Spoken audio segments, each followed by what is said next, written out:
Hey everyone, welcome to another episode of Thursday Thoughts. Figured this time I'd go over the cabinet picks that have been lighting up the news. So let's start with an article from the New York Intelligencer. Major right-wing newspaper, of course.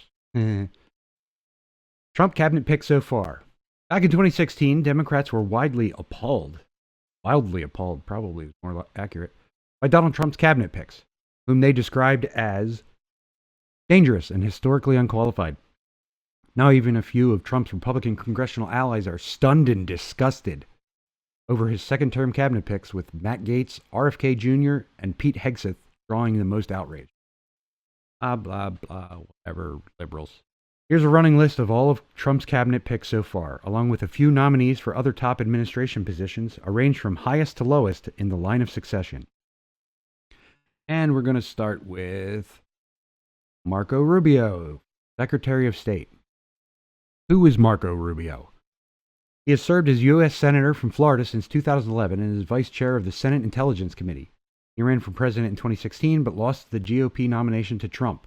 We all know how Trump feels about it, but how does the Intelligencer feel about it? Rubio is known for his hawkish positions, particularly on China, Cuba, Iran, and Venezuela. But as the Washington Post notes, he's generated bipartisan acclaim as he might be Trump's most conventional pick. Now, there's a lot of Republicans and Trump voters, MAGA voters, however you want to look at that, Republican, MAGA, not always the same thing, who have,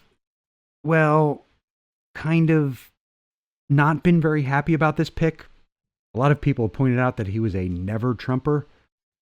More than likely, that's mostly because Trump beat him in the Republican primary in 2016.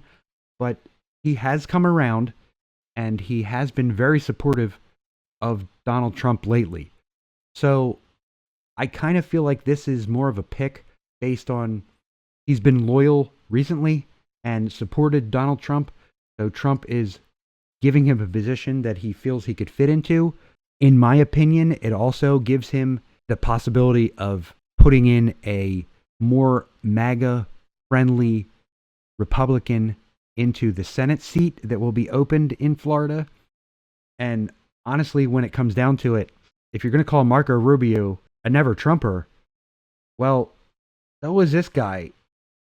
And he's going to be the vice president. Let's move on. Pete Hegseth, Secretary of Defense. Pete Hegseth is a Fox News host and Army National Guard officer. He served in the wars in Iraq and Afghanistan, as well as Guantanamo Bay. The Intelligencer, which lacks what I feel is intelligence. While Hegseth served in the military, he has no experience running anything larger than a small nonprofit. You're going to see a lot of this as this goes on. Well, they know some things, but they don't know all the things. It's very hard to say. As defense secretary, he'd be in charge of leading the Pentagon and 1.3 million active duty troops.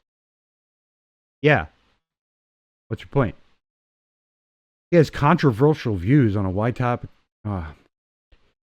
range of topics, from women serving in combat to service members accused of war crimes. The hand watch. Okay. Whatever. Also, he was investigated for an alleged sexual assault in 2017. Oh. A Republican. Investigated for alleged sexual assault. That never happens. And a fellow service member flagged him as a possible insider threat over a tattoo that is associated with white supremacist groups. Yeah, a religious tattoo. All right, I'm done with this. He served in the military. Can you think of anyone more qualified for Secretary of Defense? Moving on. Matt Gaetz for Attorney General. I know, just hold on. Matt Gaetz was a U.S. representative from Florida who served from 2017 until he resigned from Congress on November 13th, 2024, hours after Trump announced his nomination for AG. Gaetz only practiced law for 2 years, but that's really just the tip of the iceberg. Anyone want to look up how long Joe Biden practiced law before he ran for Senate? At the age of 29. Anyway, if confirmed, he'll be leading a department that recently investigated him for sex trafficking. The Justice Department inquiry concluded in 2022 with no charges. Oh, that's interesting. He was investigated, and there was no charges. To add on to that, it's because the Department of Justice found that the witnesses were not credible. But the House Ethics Committee was still investigating allegations that Gates engaged in sexual misconduct and illicit drug use, among other things. And we all know how much we trust the House Ethics Committee. Blobbity, blobbity. Matt Gaetz for Attorney General. I really like this because after the announcement, it was said that Matt Gaetz was heard in the halls of Congress saying, "Wait till they get a load of me."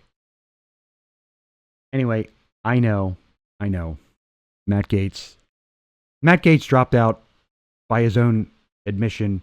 I feel like he wanted to take himself out of the limelight. I'm sure there's still a possibility he could be Deputy AG, but let's continue. Doug Burgum for Secretary of the Interior. Doug Burgum has been the governor of North Dakota since 2016. He's worth hundreds of millions of dollars, mainly because he sold his software company to Microsoft in 2002. He ran for president in 2024 and became a top Trump surrogate when he dropped out. According to the Intelligencer, the potential issues are environmental groups raise concerns about Burgum's lack of experience, coziness with oil billionaires, and commitment to drilling in public lands. But that all fits with Trump's agenda. So, one might be able to understand why Donald Trump picked him. Robert F. Kennedy Jr., Secretary of Health and Human Services. RFK Jr. is America's best-known anti-vaccine activist. He ran for president in 2024 as a Democrat, then as an independent. Dropped out of the race in August 2024 and endorsed Trump. But he still appeared on the ballot in some states. Potential issues. RFK Jr. may be competing with Gates for most controversial Trump pick. He has a long history of peddling health-related conspiracy theories. Wow.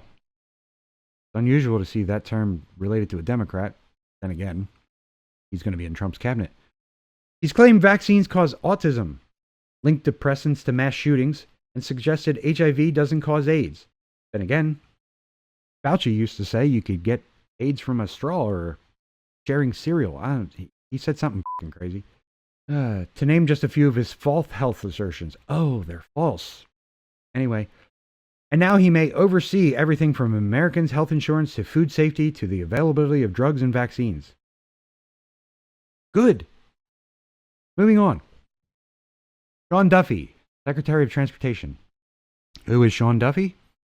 He's a former U.S. representative from Wisconsin, current co-host of The Bottom Line on Fox Business, and a contributor to Fox News. He rose to fame on The Real World, Boston, and met his wife, Rachel Campos Duffy, on Road Rules, All Stars. He's also a Fox News host. Anyway. What are the potential issues with Duffy? He doesn't have much transportation policy experience. But as the Washington Post notes, that is not unusual for people nominated to run department. Current Secretary Pete Buttigieg, better known as Pothole Pete, had previously been mayor of his hometown. What? I'm actually surprised they pointed that out. Besides, didn't we mention that he met his wife on Road Rules? Isn't that that's more qualifications than Pete Buttigieg for transportation. Moving on. Chris Wright, Secretary of Energy. Chris Wright is the chief executive of Liberty Energy, a Denver-based fracking company. New York Times described him as media-friendly evangelist for fossil fuels who promotes a feel-good message that oil and gas can lift people out of poverty. No lies detected. While disparaging climate science, what are the potential issues? Wright has no government experience. Good. And recently declared there is no climate crisis and we're not in the midst of an energy transition. Wright caught Trump's attention via Fox News appearances, and he and his wife recently held a Trump fundraiser, donating $175,000 each to his joint fundraising campaign committee. Fracking billionaire Harold Hamm, who has donated $5 million to Trump and is part of the transition team, said Wright was his top choice for energy secretary. He probably won't have a hard time getting confirmed. Why do they keep pointing all this out? Moving on. Linda McMahon, Secretary of Education. Linda McMahon is the co-founder of World Wrestling Entertainment, who built wrestling into a multi-billion-dollar enterprise with husband Vince McMahon, now separated. She led the Small Business Administration during Trump's first term and is currently the board chair of the America First Policy Institute, a conservative think tank. She has been a major financial backer of Trump's campaigns. Potential issues. McMahon has little experience in education policy, other than serving on the Connecticut State Board of Education in 2009. So she has little experience except for her experience. Trump has promised to shut down the education department, so her lack of education credentials may not matter. Really tired of this kind of backhanded bullshit. Moving on. Kristi Noem, Secretary of Homeland Security. Kristi Noem has served as the governor of South Dakota since 2019.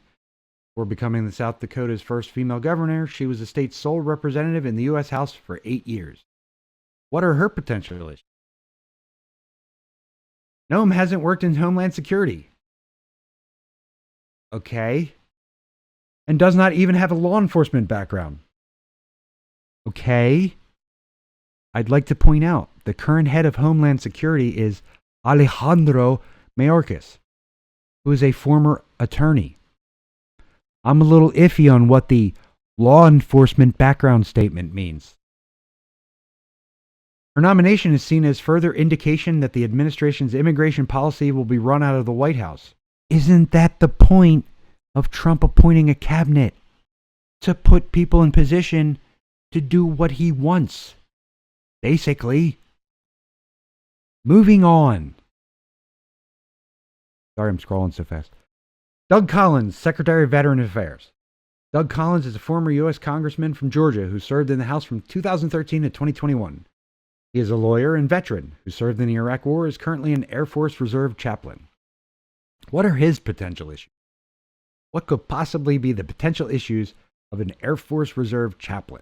Collins isn't an unusual pick, but it's worth noting that Trump seems to be rewarding him for his loyalty.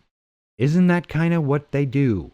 4 of the 8 Republicans who defended Trump during his first impeachment proceeding have been nominated for cabinet positions, and Collins is one of them. What's your point? Next, moving on. John Ratcliffe, CIA Director. John Ratcliffe is a former Texas congressman who served as Director of National Intelligence during the final year of Trump's term. Wonder if they'll point out if he's unqualified for anything. Potential issues. Ratcliffe is a Trump loyalist who defended him during his first impeachment hearings. While serving as Director of National Intelligence, he declassified unverified Russian intelligence involving Hillary Clinton shortly before the 2020 election. Isn't that everything that Hillary used to smear Trump as the Russia hoax?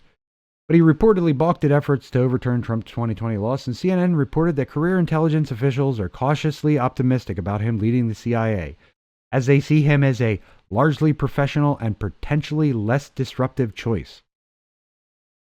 Great. Thumbs up from the liberals. Lee Zeldin, EPA Administrator. Lee Zeldin served as U.S. Representative from New York in 2015 to 2023. He ran for New York Governor in 2022, but was defeated by Democrat Kathy Hochul. Potential issues. Zeldin has almost no experience relevant to running the EPA, but he does have experience defending Trump in his first impeachment hearings. As the New Republic noted, Zeldin voted to cut EPA funding, scrap its chemicals risk assessment program, and block the agency from taking action to restrict carbon pollution. But none of that will keep him from getting confirmed. Okay, so he has no experience running the EPA, but apparently has opinions on it. Good. Moving on. Tulsi Gabbard, Director of National Intelligence. Tulsi Gabbard represented Hawaii in the U.S. House from 2013 to 2020. She is a National Guard veteran who served in Iraq. Gabbard ran for president as a Democrat in 2020 and endorsed Joe Biden when she ended her campaign. 2 years later, she left the Democratic Party and became a regular right-wing venues like Fox News and CPAC. She endorsed Trump for president in 2024. What are her potential issues? Gabbard has no formal intelligence experience and is known for her sympathetic views towards Russia's Vladimir Putin. and Syria's Bashar al-Assad. Democratic Senator Elizabeth Warren summed up her critics' concerns, asking, "Do you really want her to have all the secrets of the United States and our defense intelligence agencies when she has so clearly been in Putin's pocket? Oh my God, are we really doing that again in 2024? Yeah, I'm sure that, Tulsi Gabbard has absolutely no experience whatsoever with doing anything related to national intelligence or, kind of the military intelligence kind of thing. I mean, it's not like Tulsi Gabbard has really done much of anything, to be honest. I don't even know why her name is here. It's kind of like I mean, what has Tulsi Gabbard really done? She's not really done anything at all. She's so totally unqualified. I mean, they put her on a no-fly list by the U.S. Marshals. Were following her around on planes. So in my opinion, she's a perfect damn pick for this thing, because who better to run national intelligence than somebody that's been put on a list by, the supposedly professional people. Moving the hell on. Elise Stefanik, Ambassador to the United Nations. Elise Stefanik is U.S. Representative from New York and the fourth-ranking member in House GOP leadership. Essential issues. Stefanik has little diplomatic or foreign policy expertise aside from serving on House National Security Committees. Yeah, no idea how she would know anything about foreign policy. As the New York Times notes, she has repeatedly accused the UN of being plagued by anti-Semitic rot and proposed blocking funding for the United Nations Agency for Palestinian Refugees. Also, she defended Trump in his first impeachment hearings. Moving on. Elon Musk and Vivek Ramaswamy, heads of Department of Government Efficiency. Elon Musk is the world's richest person, chief executive of Tesla and SpaceX, owner of X, and is self-proclaimed chief troll officer. He was Trump's most famous surrogate in the 2024 election and poured $118 million into a pro-Trump super PAC. Vivek Ramaswamy is a biotech entrepreneur who unsuccessfully ran... Listen, you can call it unsuccessfully as much as you want, but shitloads of people know his name. Ran for president in 2024 and endorsed Trump when he dropped. What are the potential issues here? Musk and Ramaswamy will only be providing advice and guidance on how to drastically restructure and dismantle the federal government. Good. Still, could the two men's financial interests create massive conflicts of interest? Ethics experts certainly have some questions. Oh my God, whatever. Look, if you really want to know, the biggest complaint is, of course, from Eric Swalwell. Eric Swalwell, who says, let me get this right. Trump is putting two people to oversee a department whose mission is efficiency. Once again, breaking news from Eric Swalwell. The whole point of the Doge department is to cut government efficiency. And Eric Swalwell is squeaking out a complaint about two people overseeing a department. How many people are going to be in this department, Eric? Probably not many. They're also going to just cut government efficiency. The department won't be thousands of people. And quite frankly, I'm sure Vivek is going to be the one in the department on a daily basis. Elon has other shit to do. So, what have the Democrats been coming up with in response to all of this winning? I mean, all of these announcements of Trump's possible cabinet pick, or, well, his confirmed cabinet picks. We'll see how it goes in time. Boy, I really, really wish Gates hadn't dropped out. I was really waiting for his first day at the Department of Justice, where he could walk through the doors and announce, "This town needs an enema."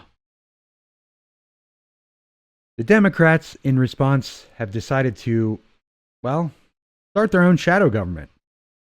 And if you think I'm full of crap on this one, they literally said it out loud. They even came up with presentations. They're going to be starting their own shadow cabinet. Don't believe me? You don't have to believe me. Last week stung. As Democrats, we simply failed to convince the American people we have better ideas to solve their problems. But we do.